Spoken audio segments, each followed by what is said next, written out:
मराठा समाजाच्या गरिबीला ओबीसी कसा जबाबदार हाकेने सवाल केलाय. हे पाटील अंबादास दानवे म्हणले की प्रसाद लाड काही जातीवंत मराठा नाही, प्रसाद लाड यांनी अंतर्वलीत जाण्याने प्रश्न सुटणार नाही, असं वक्तव्य त्यांनी केलं. काय केलं?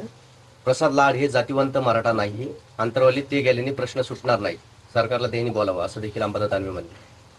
नाही नाही, मला कशाला पडायचंय, मला त्याच्यात ती त्यांचा राजकीय इश्यू आहे, ते दोघं एकमेकाला उत्तरं देत बसतील, मला त्यात नाही ना पडायचं. इथं मी फक्त एवढंच आहे, जातीवंत असो नसो मी सगळ्यांसाठी जगतो, श्रीमंत मराठ्यांसाठी जगतोय, गरीब मराठ्यांसाठी जगतोय.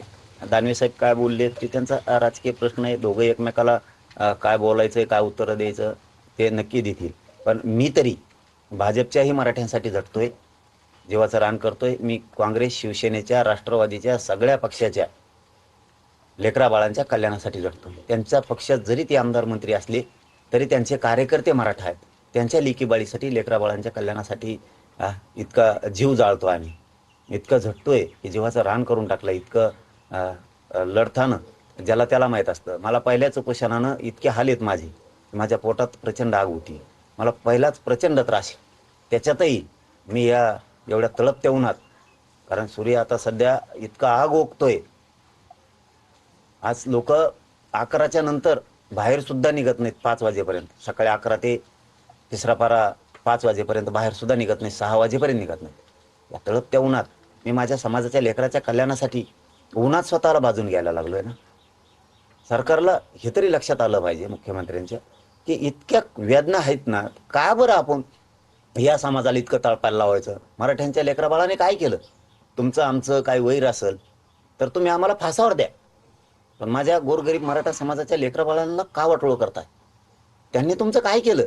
गोरगरीब मराठ्यांनी तुमचं काय केलं? तुम्हाला कचाकच मतं केलेत म्हणून तुम्ही सत्तेवर बसला. त्या मराठा समाजाच्या लेकरा बाळांचं इतका अन्याय आणि अत्याचार त्याच्यावरती करू नये, त्याला शिक्षणापासून नोकऱ्यापासून लांब ठेवू नये. लेकरं लेकरं आहेत, ओबीसीचे लेकरं आहेत, मराठ्यांचे लेकरं आहेत. तुम्ही दुजाभाव करायला लागले मुख्यमंत्री सरळ सरळ.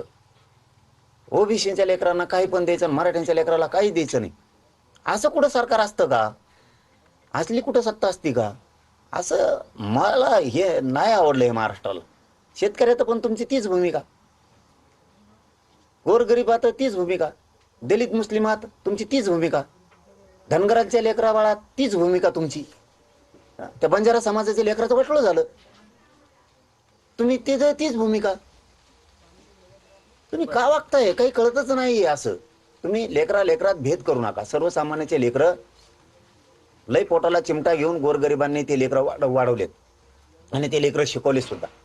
प्रत्येक आई बापांना वाटतं माझं लेकरू कुठंतरी नोकरीला लागलं, कुठं काय झालं तर आमचं आयुष्य तरी सुखाचं जाईल. अरे जन्माल्यापासून मरेपर्यंत कष्ट करायचे आमच्या आईबापाला, कधीतरी पोराच्या हातानं सुखा समाधानाचा उद्धार त्या समाजाचा, त्या लेकरा बाळाचा, त्या कुटुंबाचा हो द्या रे. काय केलं यार तुम्हाला गरिबांनी? काय केलं? इतके गरीब लेकरं आहेत, समाजात इतकी दारिद्र्य पसरलेली, तुम्ही थोडं पण लक्ष देत नाहीत त्यांच्याकडे. उठलं सुटलं तुमचं राजकारण, तुमच्या निवडणुका, तुमचे उमेदवारी वाटप, मग कोण फोडायचं कोणाला द्यायचं, तुमचं याच्यातच तुम्ही खुश आहेत.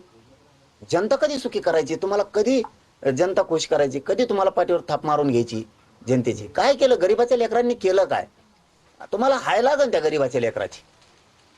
बरं, आज शिष्टमंडळ तुमची भेट घेत आहे, चर्चा होईल, त्यानंतर ते त्यांची भूमिका मांडणार आहेत. मात्र सरकारची भूमिका कळल्यानंतर जरांगे पाटील उपोषण करणार नाहीत असा ठाम विश्वास विखे पाटलांनी व्यक्त केला. मला भूमिका कळू द्या, काय अंमलबजावण्यासोबत आणल्यात, विखे पाटील साहेबांनी आणल्यात, त्यांचे आता कोण कोण आणखीन मंत्रिमंडळाचं शिष्टमंडळ कोण कोण आहेत, त्यांच्यासोबत कोण कोण येणार आहेत, लाडभाऊचं काय म्हणणं आहे, मला सगळं बघतो ना. तीच उपोषण होणार, 30 मेचं उपोषण होणार. कालपर्यंत तुम्ही ते बी कठोर कडक होणार. या देशाच्या पाठीवर आणखीन झालंच नसं ते अंतर्वालीत होणार, आणि ते बी गरीबाच्या लेकराच्या कल्याणासाठी होणार. काल